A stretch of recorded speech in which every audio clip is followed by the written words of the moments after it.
Market volatile हो, down market cycle में हो, फिर भी मिड कैप फंड ऐसे फंड होते हैं जिन्होंने लॉन्ग टर्म में अपने इन्वेस्टर्स के लिए बहुत अच्छी वेल्थ क्रिएट करके दी है। इसीलिए लॉन्ग टर्म के लिए आप इन्वेस्ट कर रहे हैं तो आपके पोर्टफोलियो में मिड कैप फंड्स होने ही चाहिए। आज मैं आपको ऐसे टॉप 5 मिड कैप फंड्स के बारे में बताने वाला हूँ जिनमें आप किसी भी मार्केट कंडीशन में इन्वेस्ट कर सकते हैं, चाहे मार्केट वोलेटाइल हो, ओवर वैल्यूड हो, मार्केट डाउन साइकिल में हो, अंडर वैल्यूड हो, या फिर ऐसा लग रहा है कि आगे कोई क्रैश आने वाला है। यदि लॉन्ग टर्म के लिए आप इन फंड्स में इन्वेस्ट करेंगे तो आपको अच्छे रिटर्न्स ही मिलेंगे। नमस्कार दोस्तों, मैं हूं आशुतोष, आपका पर्सनल फाइनेंस कोच। चलिए वीडियो को शुरू करते हैं। स्टॉक मार्केट में लिस्टेड टॉप 100 स्टॉक्स के बाद के जो 150 स्टॉक्स होते हैं वो मिड कैप स्टॉक्स होते हैं। ये जो मिड कैप स्टॉक्स होते हैं ना ही लार्ज कैप स्टॉक्स की तरह मैच्योर और स्टेबल होते हैं और ना ही स्मॉल कैप स्टॉक्स की तरह बहुत ज्यादा वोलेटाइल और अर्ली स्टेज में होते हैं। मिड कैप कैटेगरी के जो स्टॉक्स होते हैं अपनी ग्रोथ स्टेज में होते हैं और इनमें लॉन्ग टर्म में higher multibagger return generate करने के चांसेस ज्यादा होते हैं। ऐसे म्यूचुअल फंड जो अपनी एसेट्स का major portion mid cap stocks में इन्वेस्ट करते हैं उन्हें हम मिड कैप फंड्स बोलते हैं। दोस्तों, ये जो मिड कैप स्टॉक्स होते हैं काफ़ी वोलेटाइल होते हैं और इनमें डाउन मार्केट साइकिल में हमें बहुत खराब रिटर्न भी मिल सकते हैं। इसीलिए डायरेक्ट मिड कैप स्टॉक्स में इन्वेस्ट करने से अच्छा है कि हम अच्छे मिड कैप फंड्स को सेलेक्ट करें और उनमें इन्वेस्ट करें। मिड कैप फंड्स ने लॉन्ग टर्म में बहुत अच्छे रिटर्न डिलीवर किए हैं। यदि आप लॉन्ग टर्म के लिए इन्वेस्ट कर रहे हैं, आपका इन्वेस्टमेंट होराइजन 8-10 साल है, तो डेफिनेटली आपके पोर्टफोलियो में मिड कैप फंड्स होने ही चाहिए। मिड कैप कैटेगरी में 30 से भी ज़्यादा फंड्स हैं जिन्हें हम वेरियस पैरामीटर्स पे सॉर्ट करेंगे और टॉप 5 मिड कैप फंड्स को सेलेक्ट करेंगे। इन फंड को सेलेक्ट करने के लिए हमने 3 year return, 5 year return, 10 year return, 3 year rolling return, 5 year rolling return, इसके अलावा वेरियस रिस्क रेशियोज जैसे कि Jensen alpha, Sharpe ratio, beta and standard deviation को कंसिडर किया है। इन सारी पैरामीटर्स के बेसिस पे हम इन टॉप 5 फंड्स को सेलेक्ट करेंगे। इस शीट में आप देख सकते हैं मैंने ऑलरेडी टॉप 11 फंड्स को सेलेक्ट करके रखा हुआ है। अब इन 11 फंड्स में से हम टॉप 5 फंड्स को सेलेक्ट करेंगे और उसके लिए हम हर एक पैरामीटर के बेसिस पे सारे फंड्स को रैंकिंग देंगे हायर टू लोअर, और जो टॉप 5 फंड होंगे उन्हें हम ग्रीन कलर देंगे और जो बॉटम 5 फंड होंगे उन्हें हम रेड कलर देंगे। और यही प्रोसेस हम हर एक पैरामीटर के बेसिस पे करेंगे और लास्ट में जिस फंड के पास सबसे ज़्यादा ग्रीन कलर होंगे, मतलब कि जो फंड सबसे ज़्यादा पैरामीटर्स में टॉप 5 में जगह बनाया रहेगा, उसे हम हायर रैंकिंग देंगे। और ऐसे फंड जिनके पास सबसे ज़्यादा रेड कलर होंगे, मतलब कि जो सबसे ज़्यादा पैरामीटर्स में बॉटम में रहेंगे, टॉप 5 में नहीं रहेंगे, उन्हें हम लोअर रैंकिंग देंगे। तो चलिए एनालिसिस स्टार्ट करते हैं। आप इस लिस्ट में देख सकते हैं मैंने टॉप 11 फंड्स को ऑलरेडी सेलेक्ट करके रखा हुआ है, बट अभी मैंने उन्हें कोई रैंकिंग नहीं दी है। पहले हम इनका एनालिसिस करेंगे, उसके बाद इन्हें रैंकिंग देंगे। इस फंड का AUM देख सकते हैं, बट AUM के बेसिस पे हम किसी भी फंड को कोई रैंकिंग नहीं देंगे, ना ही उन्हें हम उनके एक्सपेंस रेशियो के बेसिस पे कोई रैंकिंग देंगे और ना ही उन्हें 1 ईयर रिटर्न के बेसिस पे कोई रैंकिंग देंगे, क्योंकि ये जो पैरामीटर्स हैं ये बहुत ही कम इंपॉर्टेंट हैं और इन्हें हम लास्ट में देख सकते हैं, शुरुआत में नहीं। सबसे पहले इन फंड्स को हम 3 ईयर रिटर्न के बेसिस में सॉर्ट करेंगे।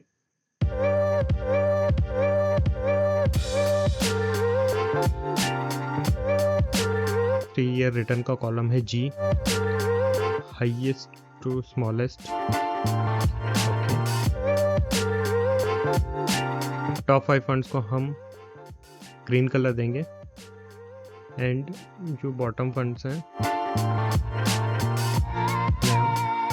रेड कलर देंगे। सिमिलरली हम 5 ईयर रिटर्न के बेसिस पे इन्हें सॉर्ट करेंगे।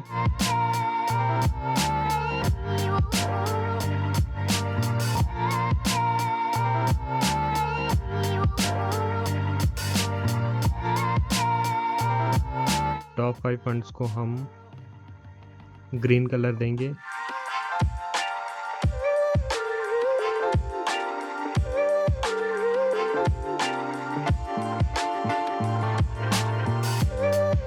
बॉटम 5 फंड्स को हम करेंगे रेड।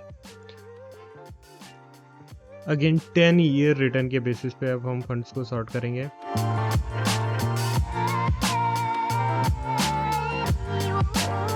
कॉलम इज I, हर लार्जेस्ट टू स्मॉलेस्ट।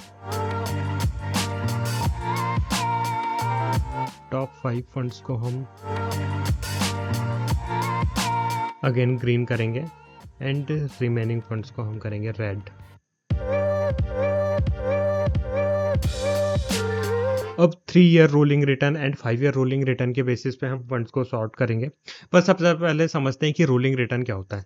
इस शीट में हम देख सकते हैं फॉर एग्जांपल किसी पर्सन ने 1 जनवरी 2019 को इन्वेस्ट किया और 3 साल बाद 1 जनवरी 2021 को अपना विड्रॉल किया, तो उसके कुछ रिटर्न होंगे, लेट्स सपोज एक्स रिटर्न हो सकते हैं। बट यदि किसी पर्सन ने 2 जनवरी 2019 को इन्वेस्ट किया एंड 2 जनवरी 2021 को विड्रॉ किया, तो उसके वाई रिटर्न होंगे, सेम रिटर्न नहीं होंगे, क्योंकि मार्केट डेली फ्लक्चुएट्स होता है। रोलिंग रिटर्न का मतलब यह है कि हमने हर एक पॉइंट पे, हर एक डेट पे 3 ईयर के जितने भी कॉम्बिनेशन होते हैं, हर कॉम्बिनेशन का हर एक पॉइंट का रिटर्न लिया है और उनका एवरेज लिया है 3 ईयर बेसिस पे 5 ईयर पीरियड में। सिमिलरली 5 ईयर रोलिंग रिटर्न का मतलब यह है कि लेट सपोज किसी ने 1 जनवरी 2014 को इन्वेस्ट किया एंड आफ्टर 5 इयर्स 1 जनवरी 2019 को विड्रॉल किया, तो उसके कुछ रिटर्न हो सकते हैं, ये रिटर्न हो सकते हैं। बट किसी ने 2 जनवरी 2014 का इन्वेस्ट किया है और 2 जनवरी 2019 को विड्रॉ किया, तो उसके रिटर्न सेम नहीं होंगे, डिफरेंट होंगे।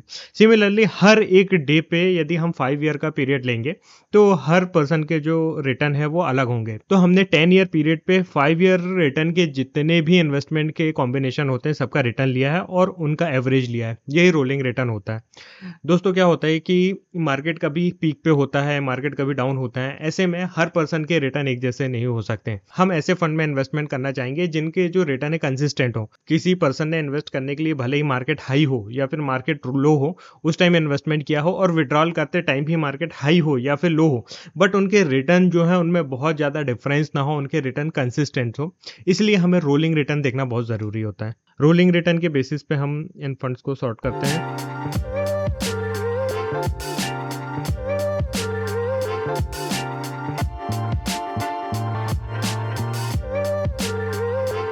Column is J, largest to smallest, 3 year rolling return के बेसिस पे।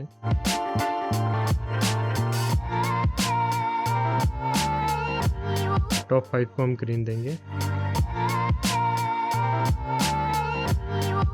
बॉटम 5 को रेड देंगे। सिमिलरली 5 ईयर रोलिंग रिटर्न के बेसिस पे फंड्स को सॉर्ट करते हैं।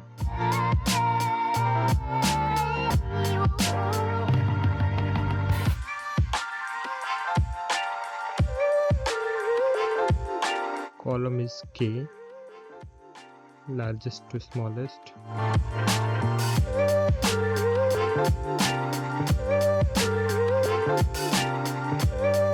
टॉप 5 को हम करेंगे green,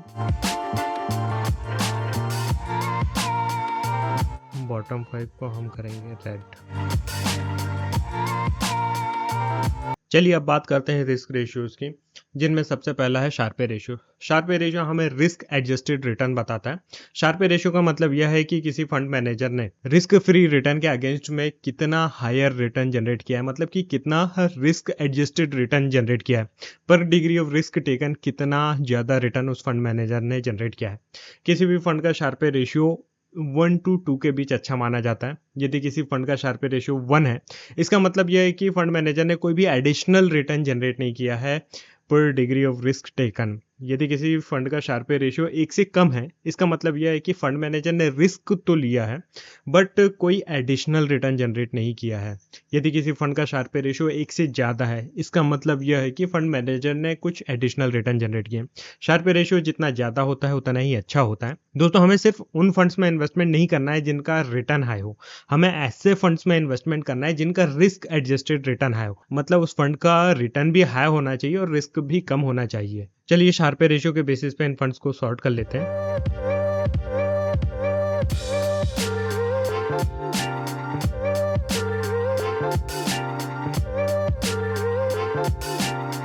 column is L, largest to highest,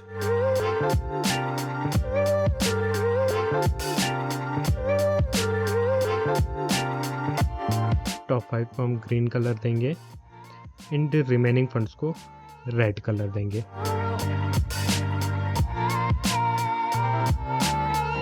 next parameter है अल्फा या फिर जेंसल अल्फा। यह भी एक रिस्क एडजस्टेड रिटर्न है जो कि बेंचमार्क के अगेंस्ट फंड के रिस्क एडजस्टेड रिटर्न को बताता है।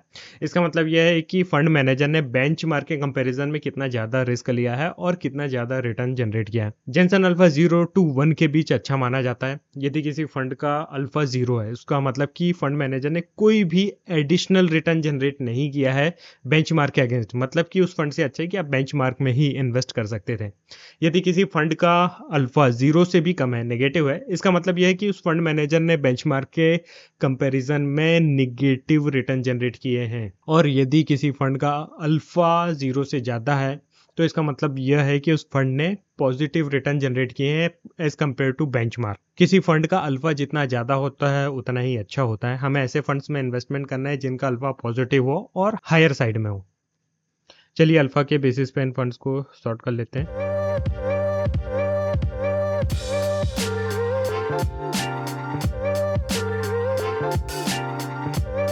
Column is M, largest to smallest.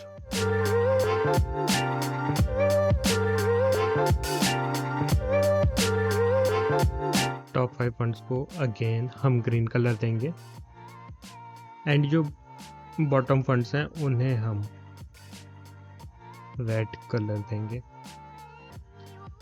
Next risk ratio है बीटा। बीटा किसी भी फंड की वोलेटिलिटी बताता है बेंचमार्क के अगेंस्ट में।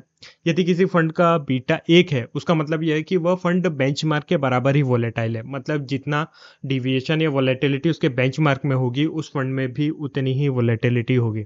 यदि बीटा 1 से कम है, मतलब कि वह बेंचमार्क से कम वोलेटाइल है। और यदि बीटा 1 से ज़्यादा है, मतलब कि वो बेंचमार्क से भी ज़्यादा वोलेटाइल है। हम ऐसे फंड्स में इन्वेस्टमेंट करना चाहेंगे जिनका बीटा कम हो उनकी कैटेगरी में। तो बीटा को हम सॉर्ट कर लेते हैं, बट हम इसे लोवेस्ट टू हाईएस्ट सॉर्ट करेंगे क्योंकि हमें बीटा कम से कम चाहिए डिजायर्ड फंड्स में। कॉलम इज N और इन्हें हम सॉर्ट करेंगे smallest to highest.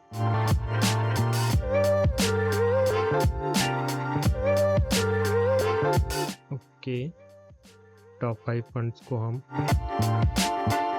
Green colour देंगे एंड रिमेनिंग फंड्स को हम कलर देंगे रेड। नेक्स्ट पैरामीटर है standard deviation.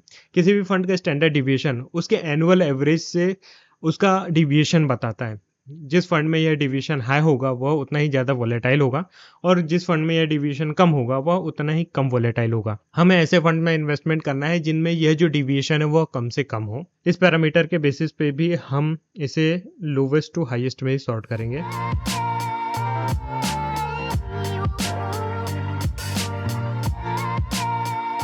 Column is O, smallest to highest.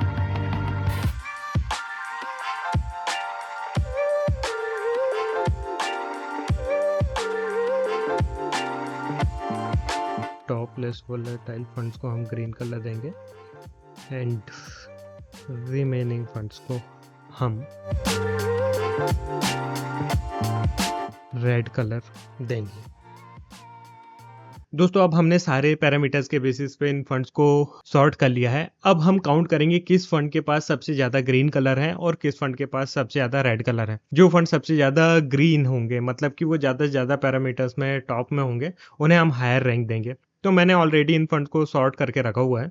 तो इसमें आप देख सकते हैं दोस्तों, जो टॉप 3 फंड है Motilal Oswal, quant mid cap fund and HDFC mid cap fund, ये तीनों ही फंड 7 पैरामीटर्स में ग्रीन है। मतलब कि एक तरीके से इनमें टाई है। तो हम एक तरीके से मान सकते हैं कि तीनों ही फंड टॉप में है। हम किसी भी फंड में इन्वेस्टमेंट कर सकते हैं, बट क्योंकि हमें उन्हें रैंकिंग देना है इसलिए अब हम इन तीनों ही फंड को 1 ईयर रिटर्न के बेसिस पे रैंकिंग देंगे। तो इनमें मोतीलाल ओसवाल का जो 1 ईयर रिटर्न है सबसे हाई है, इसलिए उसे रैंक 1 दिया है।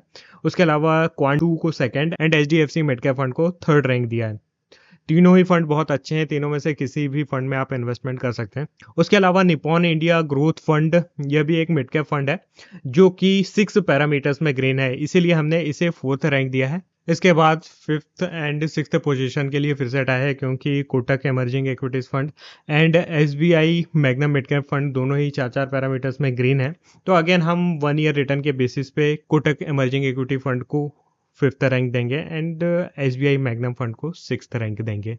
दोस्तों ये एक बहुत ही साइंटिफिक अप्रोच है जिसके बेसिस पे आप टॉप म्यूचुअल फंड सेलेक्ट कर सकते हैं। इस मेथड को फॉलो करके आप हर कैटेगरी के लिए अपने टॉप फंड सेलेक्ट कर सकते हैं। यदि आप अलग-अलग कैटेगरीज के लिए भी इसी तरह के वीडियोस देखना चाहते हैं तो आप नीचे कमेंट करके ज़रूर बताएं। इस वीडियो से रिलेटेड, इन फंड से रिलेटेड या म्यूचुअल फंड की किसी भी स्कीम से रिलेटेड आपको कोई भी डाउट है तो नीचे कमेंट करके ज़रूर बताएं। यदि आप अपना पोर्टफोलियो मेरे साथ रिव्यू कराना चाहते हैं तो नीचे दिए नंबर में व्हाट्सअप कर सकते हैं। दोस्तों आज के लिए बस इतना ही। मिलते हैं नेक्स्ट वीडियो में। धन्यवाद।